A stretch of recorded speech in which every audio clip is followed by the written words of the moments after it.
अच्छा लगा ना मैं? नहीं, तो फिर क्यों आई मेरी जिंदगी में? तुम्हारी जिंदगी झंड करने। जहाँ बात खूबसूरती की हो रही होती है वहाँ से मैं चुपचाप निकल लेता हूँ। हाय। ओ हाय। कैसे हो? हम तो वैसे ही हैं जैसे पहले थे। मतलब कंगाल।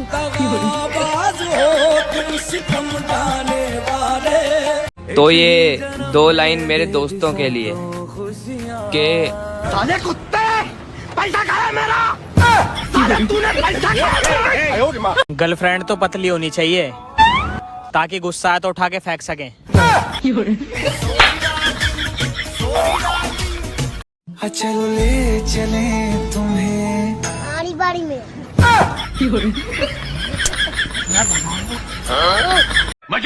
अरे क्या? मुझे किसी की जरूरत नहीं है। मेरा वैसे दिमाग खराब हो रहा है, फॉलोअर्स नहीं बढ़ रहे मेरे। सुनो, I love you. Do you love me? कल बताऊंगी मैं सोच के। आज की रात कटेगी कैसे? गाइस, ये मेरी गर्लफ्रेंड है। नहीं दिख रही ना? होगी तो दिखेगी ना। दुनिया का कोना कोना देख चुका हूँ, बस अब ससुराल देखना बाकी है। हेलो गाइस, तो मैं कुछ करके दिखाऊंगा और आप लाइक कर देना, ठीक है?